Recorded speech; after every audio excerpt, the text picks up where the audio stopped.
Hello, and welcome to a series of conversations between myself, Jaguar, and some of the women pioneers in dance music, powered by our friends Beatport and Ballantine's Scotch whisky. So Ballantine's True Music has given a platform to over 300 artists, with 122 of those being female, across 50 events in 16 countries in the last 7 years. Through True Music, Ballantines is committed to representing, supporting, and broadcasting global inclusive music culture from around the world. I'm really excited today to get started, and in the spirit of Ballantine's commitment to inclusivity and self-expression, this Women's History Month, I am talking to the South African Queen of Gqom. She fiercely transcends genre. She makes future ghetto punk. She's made music with Beyonce, Gorillaz, and Diplo, and she's played the Ballantine's Boiler Room True Music Show in Johannesburg, and she's only just getting started. So a huge welcome to the exuberant Moonchild Sanelly. Hi, welcome. Hey, thank you for having me, Jaguar. Oh my God, what a nice intro. How are you doing? I'm really good. How are you doing? I'm super excited and I'm awesome. Thank you. Good. There's so much I want to ask you. Like, we're gonna go in today. Let's get it in. Let's do it. I think we should take it back to the beginning. And I want to know, like, what your upbringing was like in South Africa, and what kind of kid were you? I grew up from I was brought up by a very independent mother. I'm a single mother, and I know, like, I was allowed to express myself through art because she put me on stage from when I was in front of the camera from 6 months as a baby model.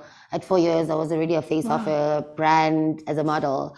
And then I started doing ballroom and Latin from when I was in primary school. So the traveling and everything. So I think I was always just like, she basically made it fine for me to be different in my upbringing. And so, yeah, I was sweet in school, but I know I was only in trouble for talking too much. I wasn't really corrupt. I would shine when it's talent shows because I have to teach everyone. But like, I wasn't a problematic kid at all because I was really a very sweet child.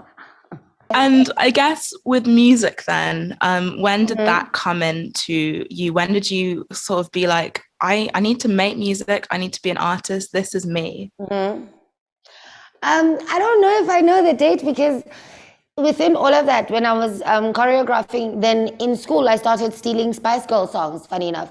And because my friends didn't have access to the internet, I'd take the lyrics and put my own melodies. And I had a group called Beps Girls. So it was just, Beps means absolutely nothing. We were just like from Spice Girls. So I used to do that already, like putting melodies in lyrics that existed and making my friends dance and sing along to stuff. Until I started writing my own, I guess, which was later on, probably when I went to varsity, because in school I hated poetry, but I became like a signature poet when I got to Durban. So it was just like, I think I just hadn't found something that sounded different outside of what poetry is supposed to sound like. And so, yeah, and my brother had a studio growing up. He was a hip hop producer. So we had all these people going in and out. I was never allowed in there because I'd always break something trying to figure out something. But then I got the key from the kitchen opening his room door. The kitchen door key would open his room door as well. So I'd open there. If something crashes, no one knows I was in there, but I'm figuring out. So I know how to play Mary Had a Little Lamb, In the Jungle, all that jazz, because I didn't have enough time, but I just capitalized in my stolen moment in that studio. Love that. I mean, I have an older brother as well, and I was like always like stealing his stuff as a kid as well. I know, it's the craziest thing. It's like they even teach you the tricks, because he once said to me, like, do you know why I give you everything? It's because you never give up. So I give you because I'm annoyed. And I was like, oh wait, so that's the same way I treat collaborations now. I'll be like, I'll be on your ass until you say off, or you just give it to me because I'm annoying you. I think I've just been like that in life. I think he just basically told me what my trick would be with regards to just getting what I need to be where I want to be. Yeah, I love that. And in those early days when you were making music then, like, did you kind of know the direction you were going to go in, or were you just sort of doing whatever came naturally to you at the time? I literally was doing whatever came naturally, because even with me studying fashion designing was from, I would never leave the house without making an outfit. I didn't necessarily have someone who was a direct influence in my house. So I figured everything out. And fortunately for me, I had a mom who let me express myself. So from when I'd steal sheets, making design, I feel like I could have been an actress. I could have been so many different things, but music, I don't know. It's my life. This is the safest space. I happen to be able to do everything else, but this is my safest space where no one can touch me, no one can, and this is where I win and I flourish and I become Undertaker, because I'm here to bury everything that is in my way when it comes to that space, because that's the space where power and control and influence and change. Yeah, and you can hear all of those elements within your music, and I think that's what makes you a pioneer, because I think that freedom that you put into your music is very liberating to listen to as well as another woman. Thank you. And obviously you're a big part of the Gqom scene, and apologies for my pronunciation, because I haven't quite nailed it. How did he say it? Gqom. Girl, that's literally like, if you don't say nothing, you said it perfectly. Oh, okay. I'll take that one. Take it. So obviously, yeah, that's a big part of your musical background. And, you know, as a woman in that scene, like, did you have many women role models within that scene to look up to? Honestly speaking, because I write so much, I write stories. So if there's another genre that comes through, I'm probably going to have a hit in it, because I always study a genre and I figure out how to tell my story. So when Gqom came, I figured I need to collaborate with someone who kills it for me to be understood by the South African audience, because for the longest time, I was misunderstood, but I was never questioned when I'm in the world. When I perform overseas, I've never questioned. I don't have to explain what I stand for or why I walk around with my bums and perform and own my body. So I know that Beatport definitely made Gqom commercial in South Africa. And she definitely is not an inspiration with regards to my lyricism. So it was me capitalizing on whatever genre. Basically, one thing I learned from Beyonce is the power of reinvention. Any genre that comes, I'm a storyteller and I will have a hit in it. And that's basically what it is. So that was my strategy, because it was the closest thing to the electronic music that I was doing, where I still bounce on the stage and I don't have to do whatever. So that transition to get into the commercial space, which happened to be Gqom, it felt like home, because it was already like energy pumping, and me understanding that, okay, cool, in this genre, I need to have a hook, and I also I have to make my emotion a sonnet, because there's no long attention span. How do I connect to everyone in the most minimal words possible, which is, it became the strategy, and I ended up winning in it. So it's been, it was part of my strategy, because after that I owned it. Yeah, sick. Love that. I also loved how you're like, this is what Beyonce taught me. Let's go there. Working with Beyonce, how was that? Child, that No big deal. Insane. That's so crazy, because you know what's crazy about it the most? I thought this would be something that would happen, because I wrote it down as one of my ultimates in my career as a musician. Wow. And for it to happen when my global part is in the beginning, for me, it's like the craziest. And then it's just like, because I knew it was possible, I didn't know it would be this soon. I don't know when it would be. I knew it would be. Excuse me. And it happening this soon. So Diplo and Gorillaz and Beyonce were my like ultimates. And having had all of those three, I mean, the album with Diplo dropped today. So having had all those three and having that kind of access is just like, you were right. The world is your oyster. There is absolutely nothing that is impossible, period.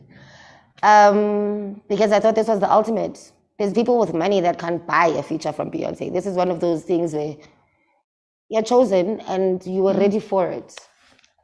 How did It's just that crazy. It's the craziest thing. It's just crazy. It is. How did that collaboration come about?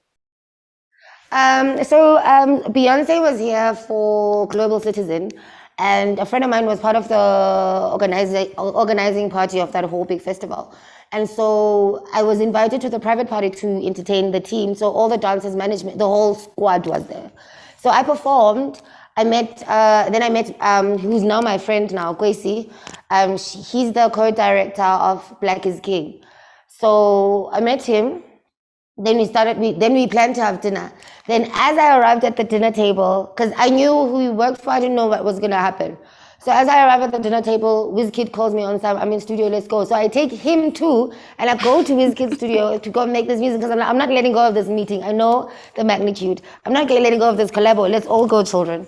So I went there, and we eventually had the meeting, like I think maybe after 3 attempts, but he was already hanging out with me doing work. So he was seeing me in my element without me knowing what he's looking for. And it turned out he was looking for top South African artists to collaborate with that would make sense in his project.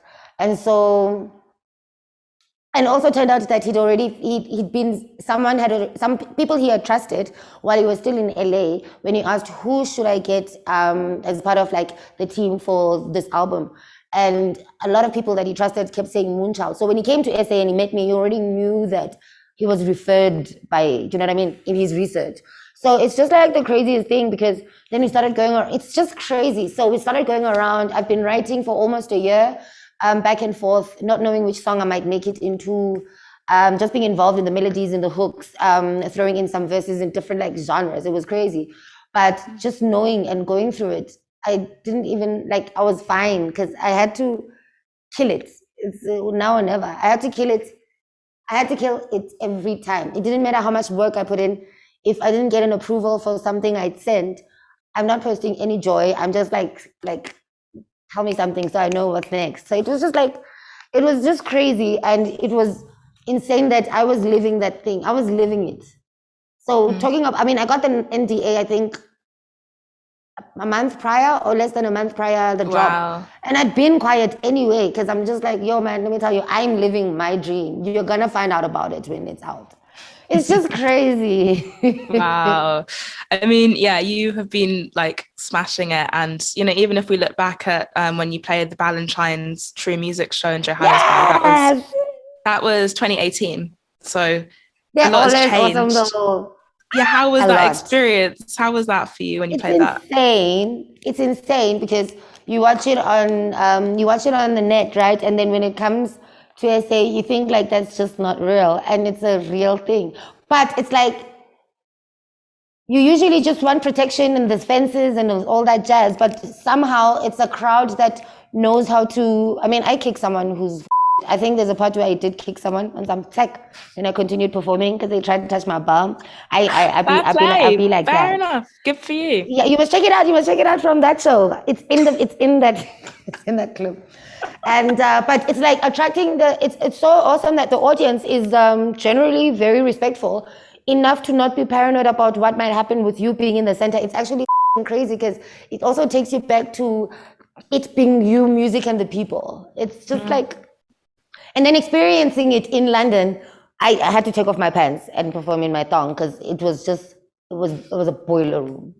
It was just, yeah. It's got to be done. These things have to be done. It's crazy. Amazing. Okay, so let's talk a little bit about the now then. First and foremost, we mentioned it earlier, so you describe your music as future ghetto punk. I want to know what you mean by that. It's future ghetto funk. Oh, funk. Future ghetto funk. Yeah, so with my background in like jazz music, hip hop, and kwaito, like I've got a very strong kwaito background, which is like this is like our rap in South Africa. And so my cousins at my grandmother's place, where I used to spend weekends, used to dance to kwaito music, so that was like directly in my ear without having a choice. And then, my mom, she used to own a tavern. She was involved in like music stuff, like in the groove stuff.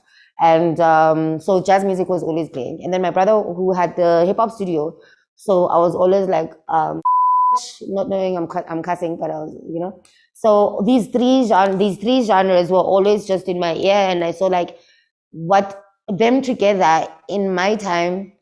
I guess in me finding my signature and just like expressing myself, they definitely play a huge role in that. And so therefore future, ghetto funk coming from jazz, ghetto coming from Guaido, future, which is what I have translated my influences into whatever it is that I do now, where you don't break it down into those different things, but it's just become a new baby.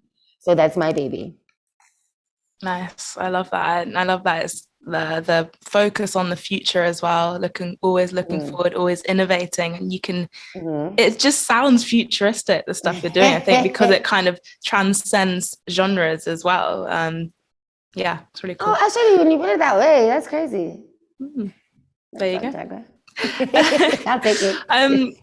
And yeah, as a woman as well, do you feel like you've got a duty to represent female sexuality in your art? Because I know it's something you're obviously very passionate about. I don't necessarily feel like it's a duty, because my expression is also me having turned moments of having been violated and stuff into power. So my existence is liberation. My expression is about power and just like reminding people, knowing. So maybe somewhat has become a duty, but there's nothing else I want to express, because there's people that do love, there's people that do this, and I do politics. So it's where I actually just express myself, and it's definitely bigger than me, but I don't have to, because I'll write a song about, it always ends up being about empowerment somehow, even on the dance floor. So I was trying to find something else, but no, it just ends up being that way, because my thing is just like, if a child, sometimes parents don't want to change things, but if a child has a song they can listen to that empowers them, that's great, because at this point I feel like I am the person I needed when I was a kid. When I wasn't feeling safe in my safe space, radio could have been my savior, just listening to a song that makes me feel fine, because the world is one thing, now home is another thing, and then now it's me and whatever the world gives me. But if I had a song that just made me feel fine, I guess it's become a duty now, because I know the magnitude of what it is that I do and the impact and what I need to do more of, because women just need to always remember that they power. Yeah, so I don't know. Really it sounds like a duty, or I don't know. Yeah, well, I think either way you're doing it, and I think also it still feels like a world where female sexuality and female pleasure is taboo, and I think it's great that someone like you can just be talking about this so openly in your music. Thank you. It's really all I know. I know a lot, but it's all I want to express, because I don't want to ever waste my platform, especially when it comes to me knowing that there's so many instances where my power was taken from me. So, and there's so many people that their power gets stripped off them, and they never have opportunity, or never get listened to, or never think it matters. Do you know what I mean? And so it's just that thing, like, I guess because I'm open about them, and we all go through so many different things that we all can relate to at some point. If it's my diary, someone connects to that emotion. Yeah, nice. Okay, so let's talk about you being an artist, but also being a mother, and how you because that's amazing that you're having all this success as well, and you've got kids, and I'm guessing it's not easy as someone with no kids. How do you sort of straddle the two, and do you have any advice for maybe female artists who have children and but also want to focus on their careers as well as have a family? I think the first thing is I don't do it alone. I really don't. I've got people that love me and love my kids. So they've created a stability for them. So I can go around and do all these things and provide, but I've got I'm not doing this alone. And what I would say is that You can do it all. You literally can do it all, because when I didn't have assistance, I would go to rehearse for theater with my daughter. She would be at all my shows. So moral of the story that is like nothing can hold you back, period. Like you can always make a plan. And also here's a good thing. If you think you had a baby early, if you had a baby early, you better succeed, because later on you'll not be worried about creating a new family. You'll just be counting your money and just like, so it does get better later. Because I remember when I had kids as young, I was like, oh my God, I wish I had that money. But then now when things reverse, it's like, oh no, now I just have time to just make things happen for my family. And at this point, I can even get a surrogate. It's fine. I ain't carrying nothing. I'm good. And it's like vice versa. You know what I mean? So whatever you have, basically, you make it work. Yeah, I think it's great. And I think it's inspiring to hear someone who is successful and has a family talk about that, because I think sometimes society is kind of like, well, you better have kids soon, or you got to choose one.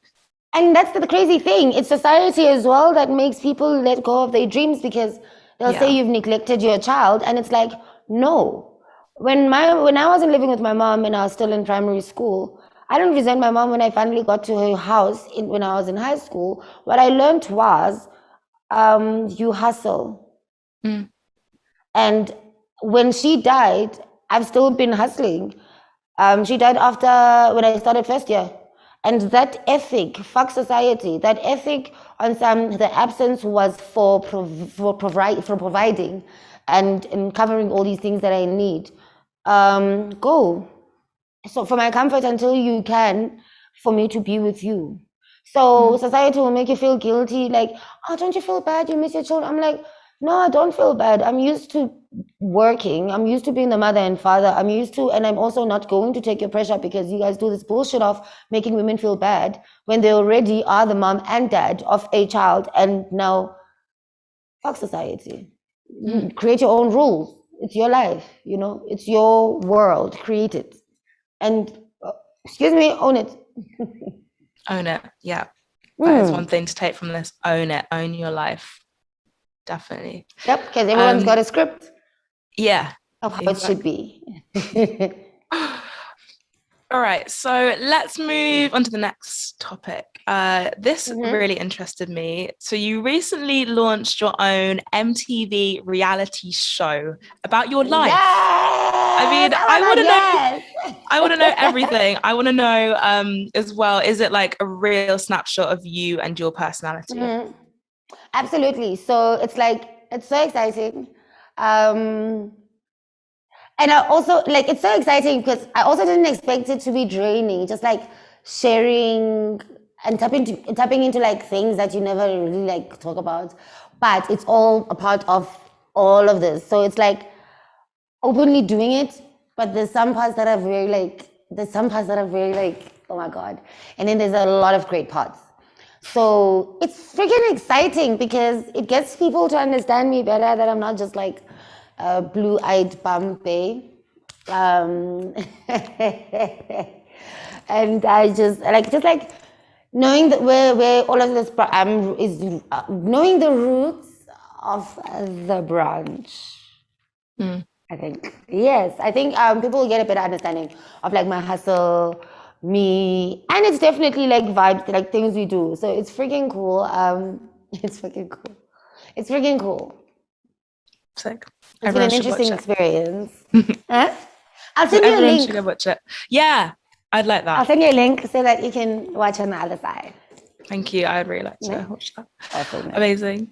We've got a couple more questions. I want to ask you this as well. So throughout your career, I'd love to know, as a woman, as a Black woman, what challenges or backlash have you faced in being unapologetically you and standing up for what you believe in?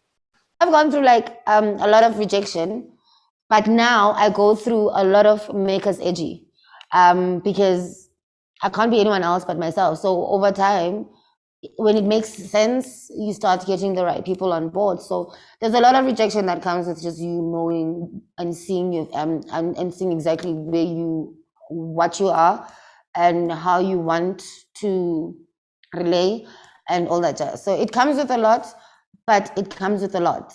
So I feel like definitely pioneering takes time, but the fruits are so amazing if you know how to capitalize at some point, you know. So I mean, at every point.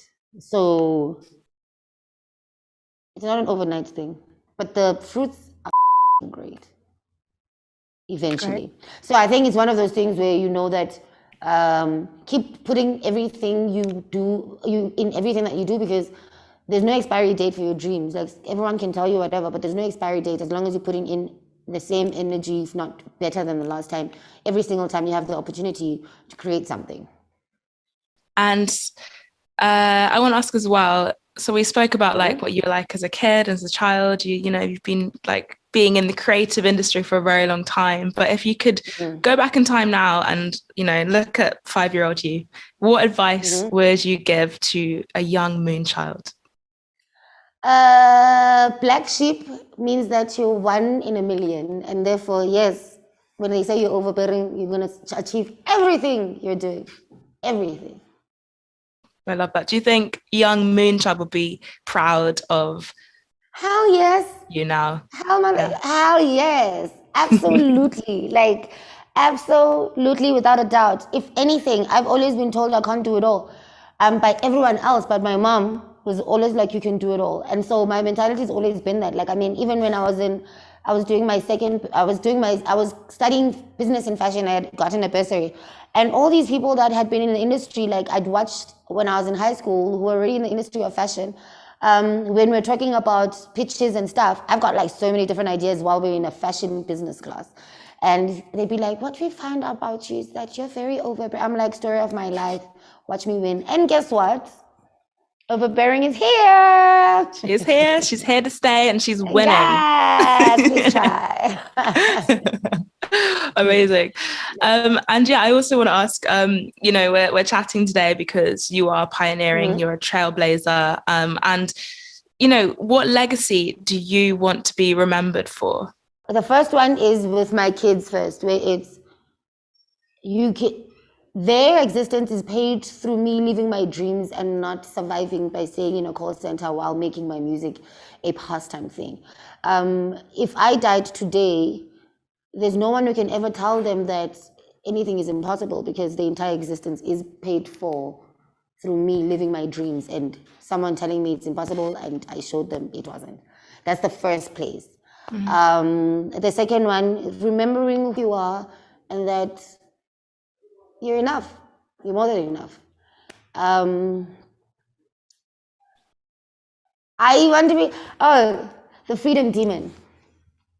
Where you don't question why you just lose yourself in a moment where I am on stage or you hear my music. That moment, that feeling I give all the women, I call it the freedom demon, where no one exists but you in the Moonchild. Because just you knowing, I feel like I know, even especially because I was watching like with some of the episodes on the show, like people who wouldn't necessarily go out in their underwear and lace. When it's me and my party, they definitely do it, and they're like, you know, it's Moonchild. And it's almost like I've noticed it's a license for people to have an answer if society asks them, why are you doing this?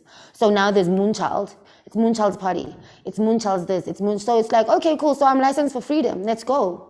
Basically, Moonchild was our license to be free.